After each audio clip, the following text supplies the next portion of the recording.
संस्कृताय नमः। मैं हमारे संस्कृत ज्ञान गंगा यूट्यूब चैनल पर आप सभी का हार्दिक स्वागत करती हूँ। प्रिय बच्चों, आज हम लोग 10वें पाठ है व्याकरण कार्य करेंगे, जिसमें संख्याओं का प्रयोग मुख्य रूप से है। संस्कृत में 3 लिंग होते हैं, पुल्लिंग, स्त्रीलिंग, नपुंसकलिंग।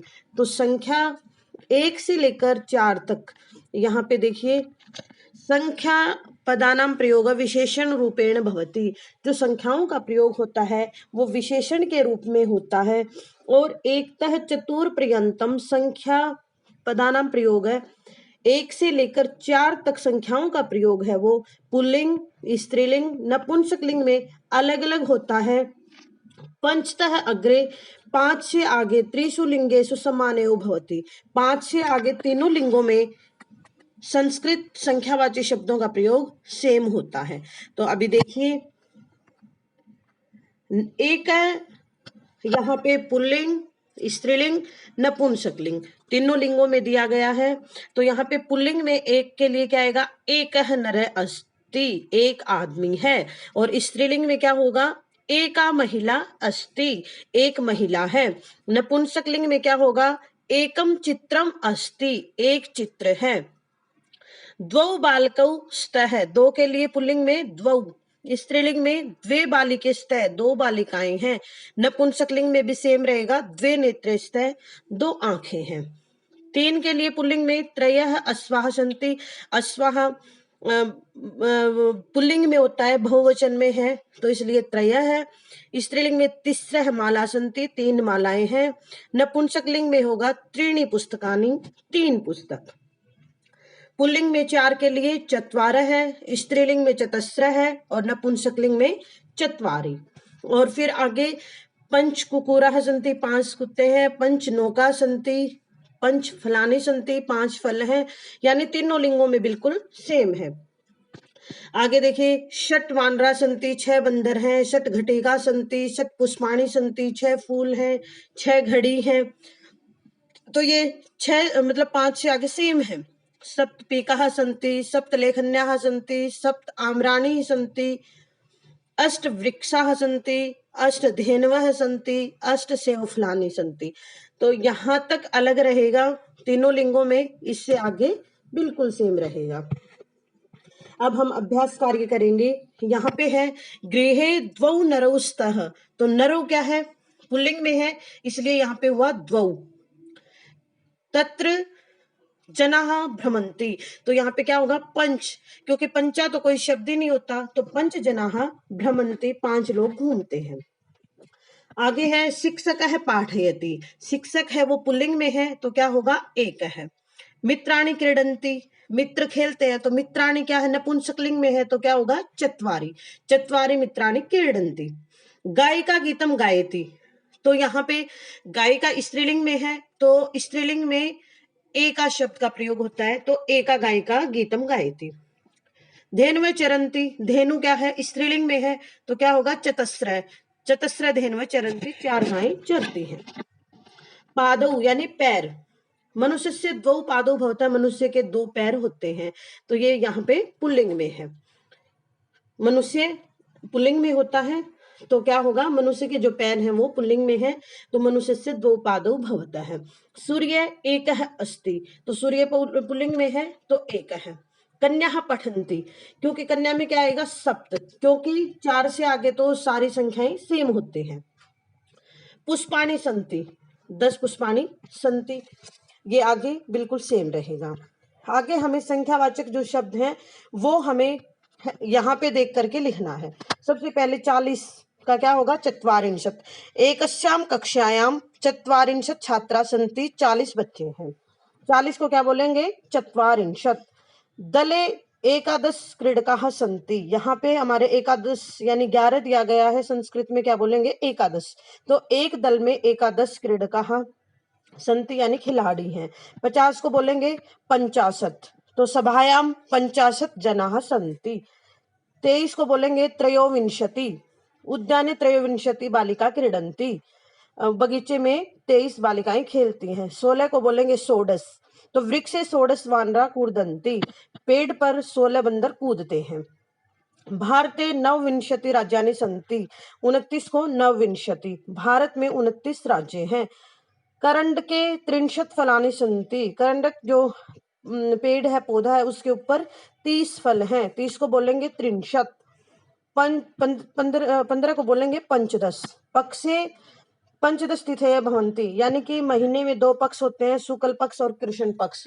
तो एक पक्ष में पंचदश यानी कि 15 तिथि होती है। 35 को बोलेंगे पंचत्रिंशत्। मम समीपे पंचत्रिंशत् पुस्तकानि सन्ति, मेरे पास 35 पुस्तकें हैं। 18 को बोलेंगे अष्टादश, तत्र अष्टादश महिला कार्यं कुर्वन्ति, वहां पर 18 महिलाएं काम करती हैं।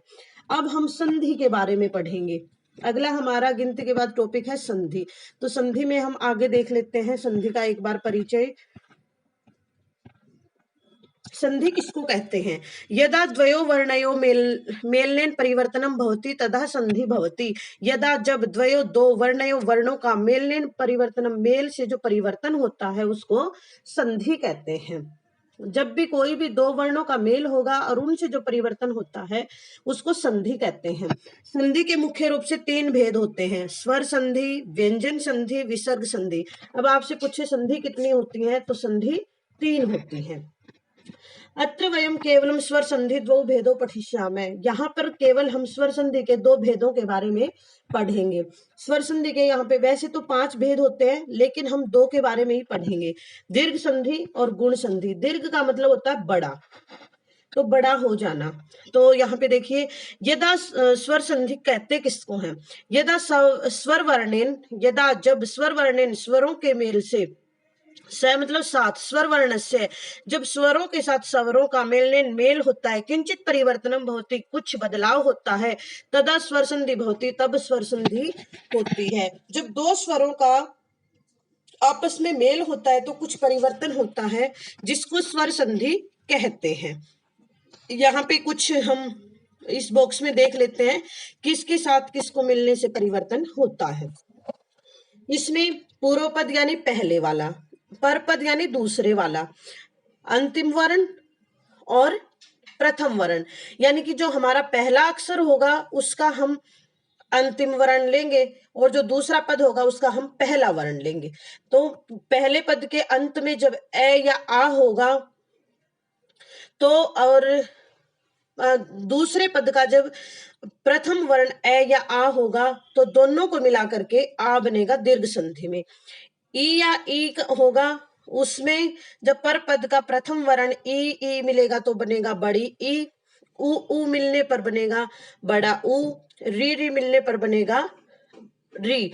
यहाँ पे री में थोड़ा परिवर्तन है, री का इसमें 2 बार घुमाया गया है ऐसे नीचे। तो यहाँ पे कुछ एग्जाम्पल हम लोग देख लेते हैं। वीडियो को शुरू से लेकर अंत तक देखना बिल्कुल ना भूलें।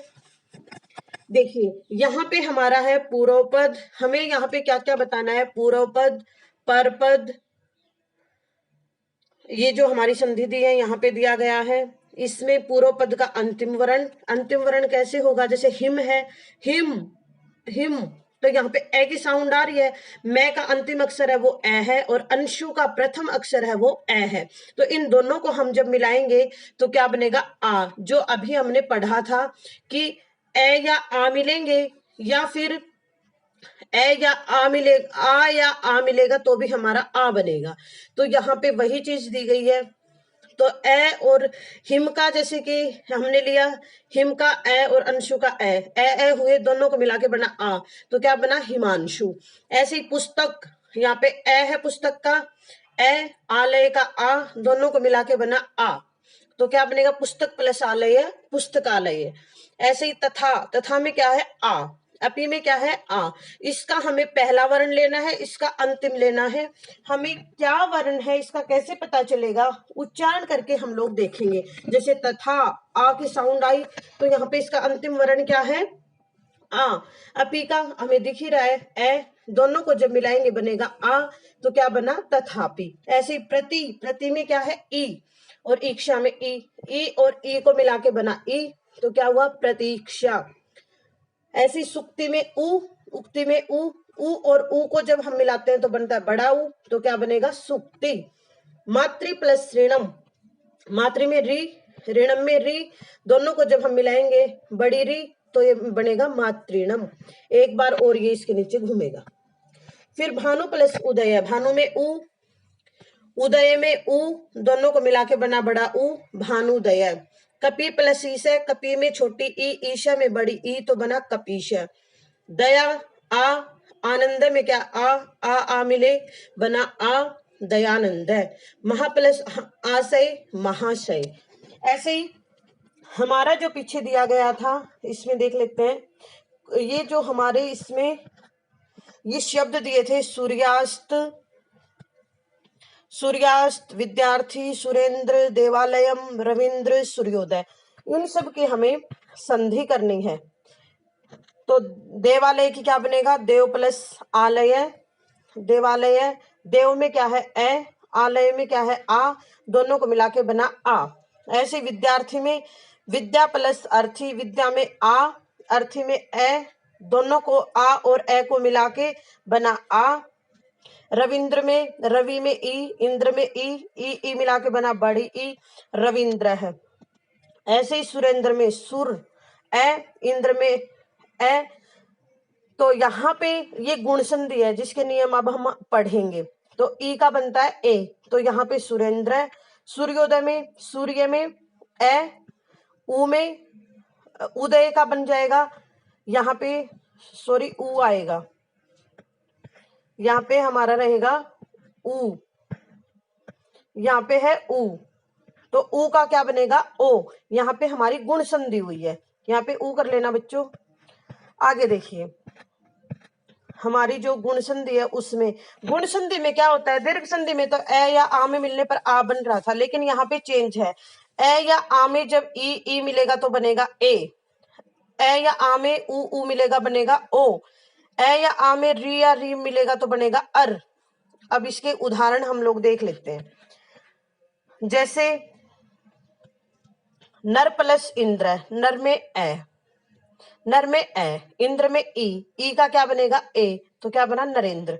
यहाँ पे देखो दिया है ए में ई मिलेगा या आ में ई मिलेगा तो बनेगा ए, तो वही चीज हमारी यहाँ पे आई है। ए है, नर में ए, इंद्र में ई, और दोनों को मिला के बना ए, तो क्या हुआ नरेंद्र।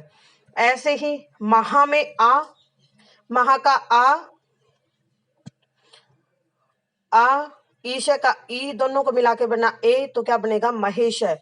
चंद्र, चंद्र में ए, उदय में उ का बनता है ओ, तो क्या बनेगा चंद्रोदय। यहाँ पे देखिए हमारा दिया हुआ है कि ए या के आ के बाद में उ होगा तो उसका ओ बनेगा, तो उ यहाँ पे हमारा आया है, उ है इसमें, यहाँ पे उ है तो उ का बन जाएगा ओ, तो चंद्रोदय।